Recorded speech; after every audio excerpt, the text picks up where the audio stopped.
দেশে এই যে সহিংসতার নৈরাজ্য চলছে এটি ক্রমশ যদি বন্ধ না করেন এই প্রশাসনের প্রতি কঠোর প্রতিবাদ নেমে আসবে। নির্বাচন পরবর্তী বেশ কিছু বিষয় নিয়ে কথা বলবো।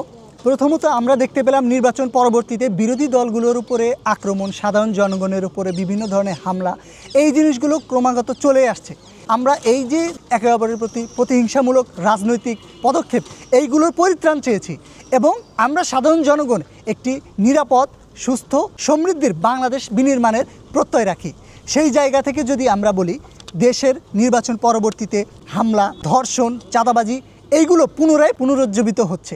একজন কিশোরীকে সংঘবদ্ধ ধর্ষণ করার পরে তাকে হত্যা করে, 6 বছর বয়সী একজন বাচ্চাকে সংঘবদ্ধভাবে ধর্ষণ করে তাকে হত্যা করে, রায়ের বাজারে স্কুল ছাত্রীকে হত্যা করে। এইভাবে আর কতদিন আমাদের স্বস্তির কি জায়গা আসবে না? সরকারকে কার্যকর ব্যবস্থা নেওয়ার আহ্বান জানাই, কেননা এই ধর্ষণ এবং মাদক ব্যবসা ক্রমশ বেড়েই চলেছে। আমরা দেখতে পেলাম যে মাদক ব্যবসায়ীদেরকে পুলিশে ধরিয়ে দিতে একজন যুবক সহযোগিতা করে, সেই যুবককে পর্যন্ত হত্যা করেছে।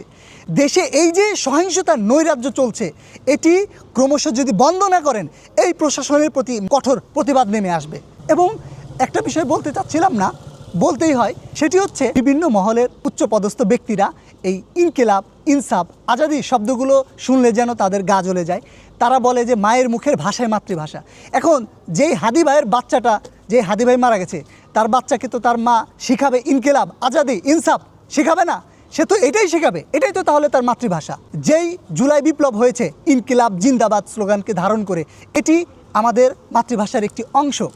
এবং আমি তাদের উদ্দেশ্যে জানিয়ে দিই যারা বলে যে মাতৃভাষায় বাংলায় এগুলো চলবে না, বড় বড় নেতা থেকে শুরু করে আমলা সচিব, তাদের ছেলে মেয়েই সঠিকভাবে বাংলা উচ্চারণ করতে পারে না। তারা তাদের সন্তানকে পড়ায় ইংলিশ মিডিয়ামে, তাদের সন্তানকে পড়ায় বিদেশে, বিদেশ থেকে ফিরে এসে তারা সঠিকভাবে বাংলা উচ্চারণটুকু করতে পারে না। তারা আমাদেরকে শেখায়, তারা আমাদেরকে বলে এটা নাকি আমাদের মাতৃভাষা নয়, এটা আমরা বলতে পারবো না। তাদের উদ্দেশ্যে জানিয়ে দিই ইনকিলাব, আজাদি, ইনসাফ এগুলো আমাদের ভাষা, এগুলো আমরা বলবই। আরও জানিয়ে দিই বাংলায় হচ্ছে মিশ্র ভাষা, বাংলায় 30 থেকে 40% বিদেশি ভাষা, যার মধ্যে আমরা দেখতে পাই মূলত এইগুলো রাজনৈতিক প্রতিপক্ষতায়, প্রতিহিংসার থেকে এইগুলো উঠে এসেছে। আমরা আরও জানিয়ে দিচ্ছি বাংলায় কিন্তু 1 থেকে 2% পাকিস্তানি ভাষা রয়েছে, হিন্দি ভাষা রয়েছে 1 থেকে 2%।